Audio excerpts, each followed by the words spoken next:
Hello, this is Will from Will's Tarot Path. Welcome.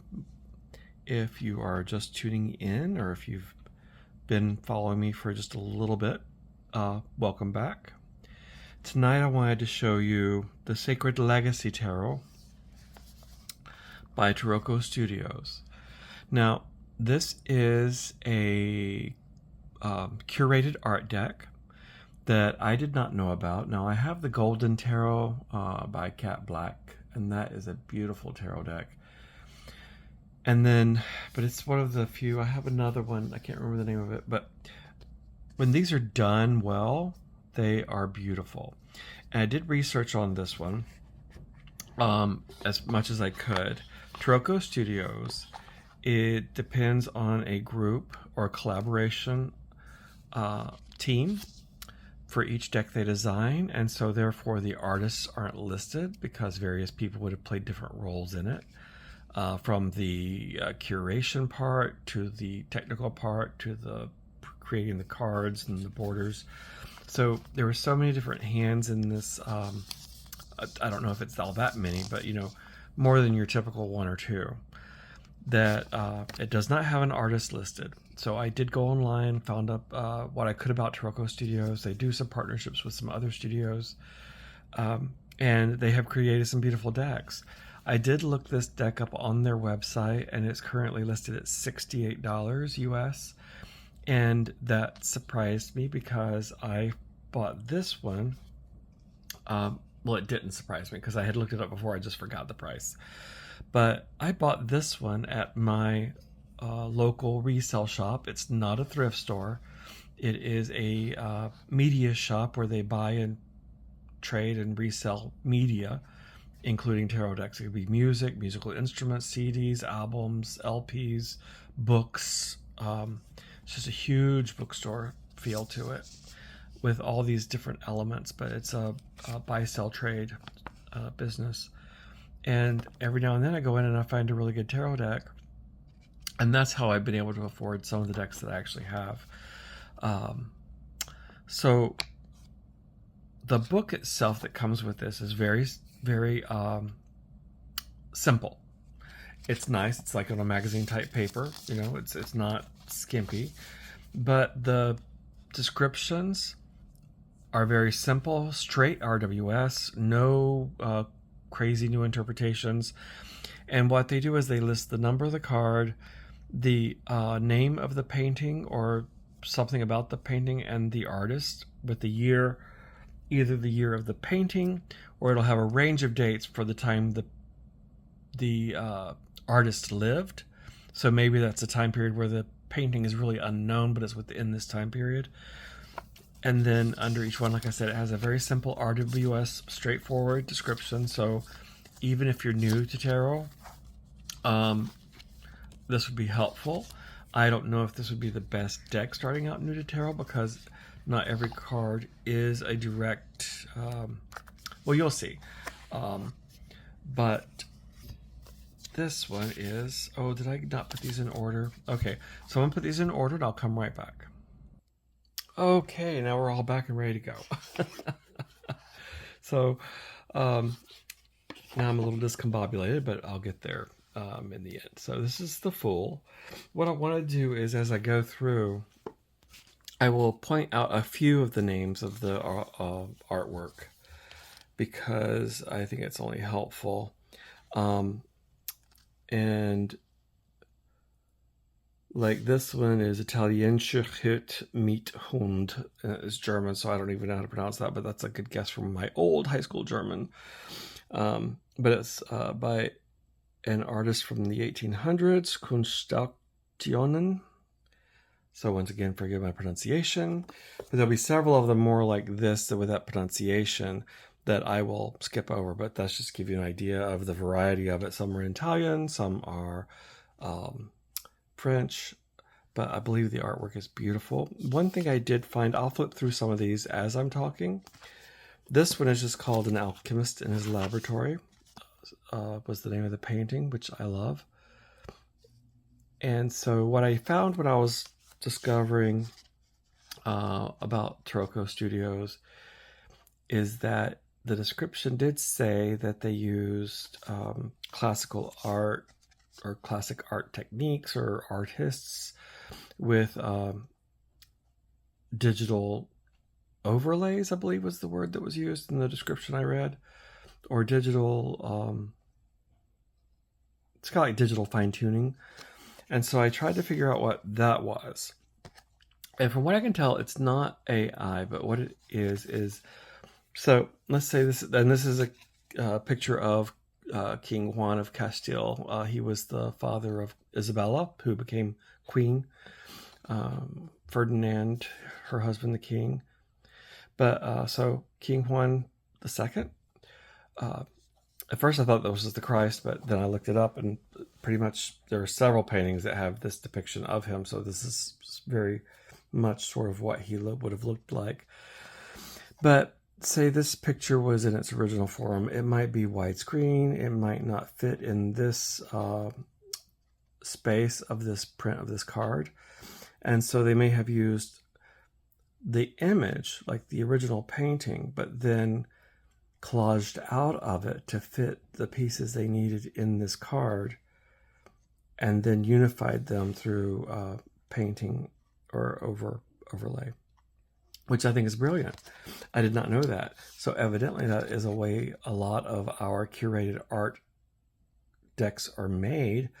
I do not know if that is the case for Libra Moon. I know they do a lot of classic art, but I think theirs is mostly, I don't want to speak out of turn, I'm guessing here. I think it's collage. I know they use images. This is the goodbye from, oh, it's not Eucharist. It's, hang on, I do want to tell you this one because I found it interesting.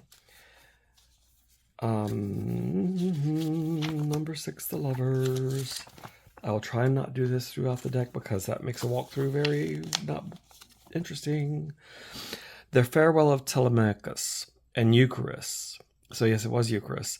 So Eucharist is the son of Odysseus, and this is probably before he's getting ready to leave to go look for his father. Chariot. Cupid is taking Venus to see her fallen Apollo. Strength. So I found that interesting, the fact that they have to do this. I had just always thought that these were of course they're taken from the original artwork. They didn't change it, or some decks do a little bit. They'll use, maybe they would take this figure out and use it on a background they sort of create from other periods of art. But when you have a deck like this that is classical art and design, like the Golden Tarot, this one, the decks that Libra Moon do that are from certain periods of art, they stay true to the intent. So when they list the name of the artwork for these, that tells us that the primary artifact in the creation of this card is the artwork itself. It's not the collage work. The collage work and anything like that is just to get it to fit in this 2.75 by 4.25 space. That is our standard tarot card size. I don't know the centimeters right off the top of my head. Temperance. But I just found it interesting because I had just assumed that they had scanned the image and then imported it and then just shrunk it to size. I had no idea they had to reshape it to get it to fit in this format. Because if you think about a typical painting from this period, it's going to be a very wide screen. So we'd have a very wide view. And these figures here might have had more separation between them. Or the other thing I read was art in this period is very full, meaning there would have been more people, more activity in the background. And so sometimes the collaging is used to remove the extra images that are not deemed necessary for the card, so it reduces the busyness of it. So the image comes through to better match the title of the card. So if you're ever looking through and you see a piece that you say, well, this deck used that and it was titled this, but this is the original and it doesn't quite look the same, then look closer. The parts that are in the card are from the painting, but the entire painting is not included, of course. I always thought there was more to the left and the right, but I never thought about there being something in the center that may have been taken out. This is the Furies, and they are very furious. So that's interesting. I never knew that about the curated art decks. The Five of Swords, Orestes.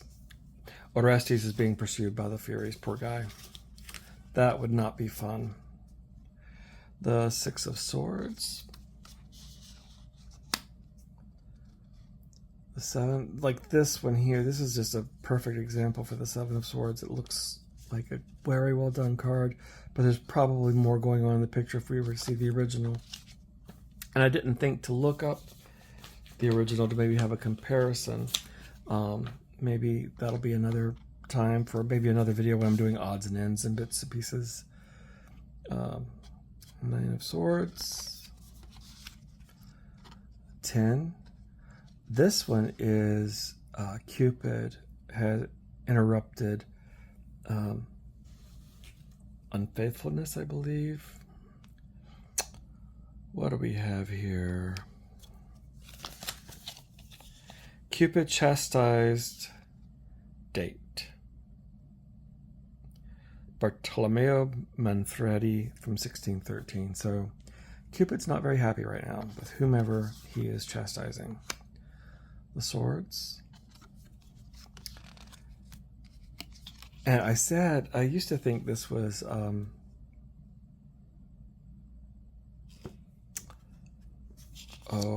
anyway, it's Perseus, I believe. The Knight of Swords. This is a beautiful, beautiful card. Just because of the imaging and the painting.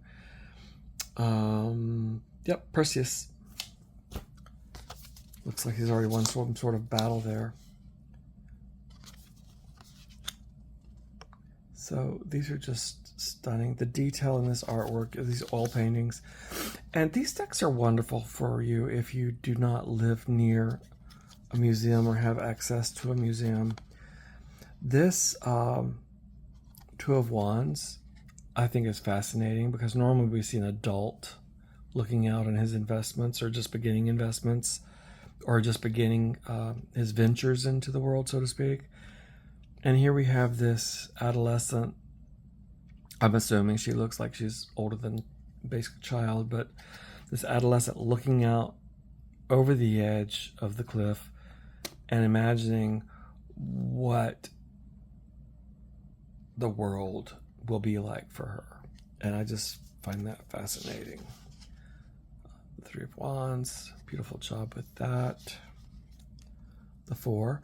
Some of these are not strictly direct interpretations, like it doesn't have 4 wands in here, but it has that very feeling. Maybe she's getting ready for a coronation. There are 4 people, maybe to separate the wands, but that welcoming of something into the village. This is, I know it's Hercules battling, but this is a very much a 5 of Wands energy, because they could either be really struggling. You could look up the story for that, but just looking at the image and not knowing the story, they could be really struggling, or they could be practicing, because at the time this would have been made, wrestlers would have just practiced. They would have had real practice. And the Wands, the 6, the 7, and whenever I see this card, I think about her. I was like, you do not want to mess with her. I just find it interesting how colorful she is compared to how dark everyone else is disappearing in the background. So I think that speaks to her power as a person, her strength as a person. 8. And then 9. So on the 9 of Wands, I was trying to look him up. And I don't think I got very far because Philoctetes. It's Philoctetes. So I do want to look him up because I cannot remember what he was known for. But this artwork, this one is Samson after his hair's been cut, so he's lost his strength and is made to basically work as a slave. Tale from the Bible, if you don't know. And if you do know, it's still a tale from the Bible. But the imagery fits right in because this is a biblical reference from the Old Testament, and this is a mythical reference. And I think the art style, the artwork, they just go so well together that it doesn't like, oh my God, this one's from the Bible and this one's from mythology. They're not that dissonant, you know. It's really wonderful when it happens, when they make choices that work together like that. The Knight of Wands and the Queen. So I'm not really going through and listing their titles as I go through, but they are extremely beautiful. I didn't want to sit here and read the guidebook to you and pull up every single painting. I've pointed out a few that I found were fascinating. I'm going to guess that this is Simeon. It's a guess. Simeon is from the Bible, and he's the one who wasn't unable to speak until he saw the child. Ace of Cups. Oh my gosh. Here we go. Saint Joseph and the Christ child. So I'm wrong. So this is Saint Joseph. And we do know that Joseph was an older gentleman based on the information we're given. He was the protector of the family. Of course, at that time period in our history, you would have needed a male protector, someone to speak for the family, someone to do the business, so to speak. Your Cups. The Four of Cups. And the Five. What is the Five? The Five is Artemisia. Artemis.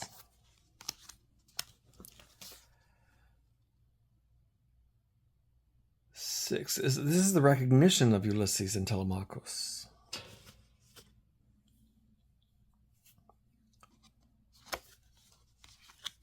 Seven of Cups. Now this is an interesting Seven of Cups. Jupiter and Io. That's interesting. Jupiter and Io. You can see the face when I'm really close up, but it's hard to distinguish otherwise. And there's the hand almost coming out of this cloud. Very beautiful.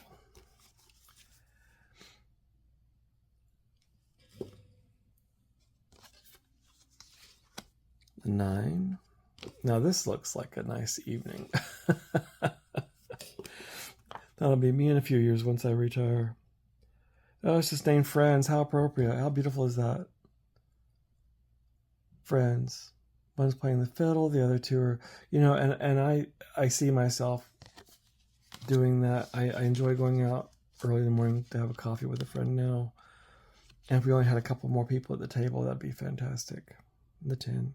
I love this 10 because it looks more like not so much a family setting as it is, and it could be a family setting, as it is like maybe some people from the village have gathered around this area to talk and relax. Page.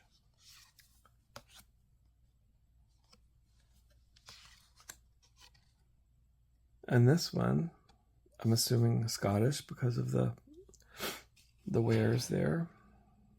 The wares, the outfit. I don't know where that came from. The king. This king, and it reminds me of a figure from the Lord of the Rings. I can't remember the name of the kingdom, but the one that was overtaken by the dark wizard, and Gandalf had to free him from that dark power. He'd forgotten who he was and sat there sort of like a mannequin on the throne, doing the bidding of the Dark Lord. And the Knight of Cups. Oh, King of Cups, I'm sorry. The King of Tulle. But he just looks so much like a character out of a Tolkien book. Very interesting. Very nice. Coins. 2.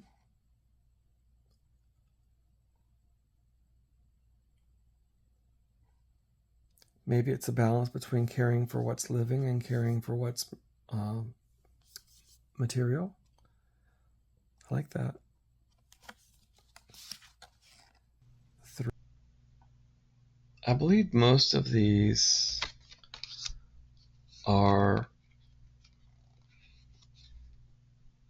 This was just called the Renaissance.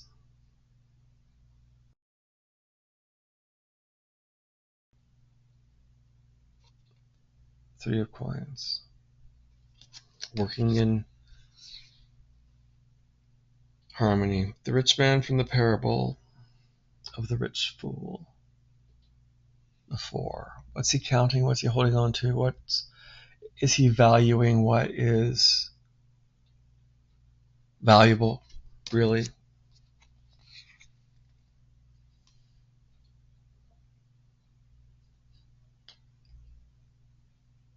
The 5 of coins. This one gets mixed up a lot with, I think, this painting.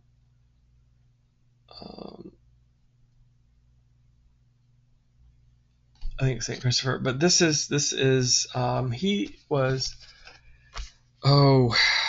Belisarius. So this is Belisarius, and he's blind. He was a general, I believe, and he was blinded in battle, or was blinded as punishment, or something. But somehow he became blinded, and this young person, if I'm not mistaken, lost the use of his legs. And so Belisarius carries this paraplegic, and the paraplegic gives directions and says which way the journey is. So it's actually quite a wonderful story of dependency, how we can rely, how just because there's some injury to our bodies that we cannot move forward. We may rely on people in different ways than we do now, because whether we want to believe it or not, we all rely on people. Even someone who has $1 trillion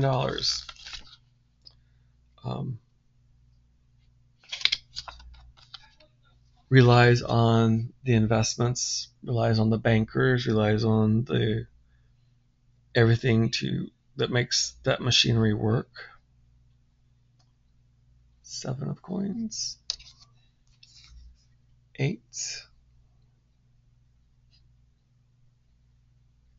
This is just called Musician in His Room. 8 of coins. Very pretty. 9.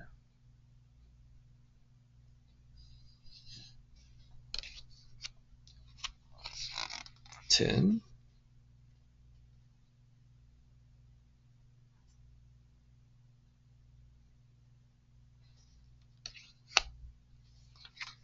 'The Page. This always reminds me of a Dickensian novel with this little boy sitting on the bench writing on a tablet like that.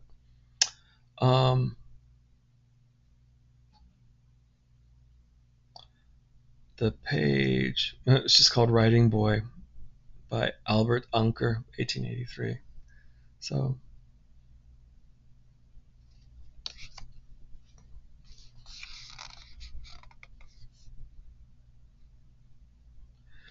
this is Alcibiades receiving lessons from Socrates. So I'm guessing this is the painting itself has not been changed, my take, but there is, because he's being taught by Socrates, and that's the name of the painting. I'm guessing that we are not seeing the full picture, but the way this was chosen from that painting to be this card was very well, and therefore doesn't have a lot of air pressure between it. So it doesn't overhand shuffle great. They don't fall apart from each other. It riffles shuffles, okay, but they are thicker. So it's going to be a hard reach if you have large hands.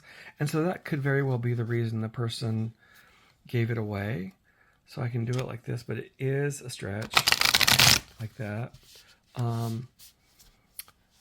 And so if you don't have large hands, or if you're like me and maybe starting to get a little arthritis, or going that stretched out hurts your joints, then it might not be a deck for you. Maybe it's one you would use to pull a card, and then this would be the card you use on your space to...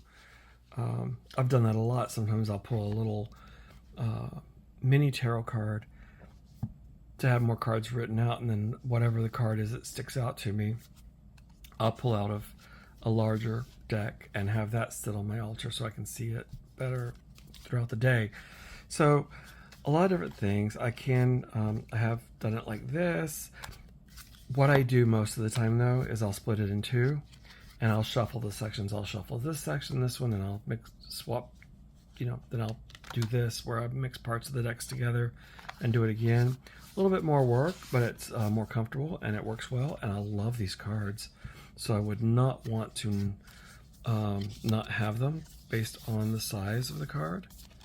And I actually like these cards. I love this card stock. I like large cards. I'm just telling you in case you decide to look into it based on my review. I want to make sure that it's all very clear. But I like what we call a chunky deck. And these are thick cards. Very matte smooth, very good card stock, very well made. I'd compare it to anything maybe similar to a Hay House deck. They're a thicker deck. But that's it. That's the Tarocca, the Sacred Legacy Tarot by Tarocca Studios. Like I said, it's a beautiful deck. Look into it if you're interested in this type of curated art deck. If you are someone who likes the Golden Tarot and different things, Libra Moon-ish even. Libra Moon typically uses an earlier art form than what is used in this deck, but I'm just general comparison, that's all. But yeah, Sacred Legacy Tarot. I hope you enjoy it. I hope you enjoyed watching it. Let me know if you have this deck, if you'd seen it before. Remember, I'm only into tarot a couple of years, going on 3. So there are a lot of decks out there pre-2022 that are completely unknown to me, and even some after that. So I'm very happy to have this world to discover and to go back and look at things that may have already been released that you've already seen, but that's okay. It's new to me, so you'll get a new fresh take on it. All right. Have a good night. Thank you all for being here. This community means so much to me. Bye.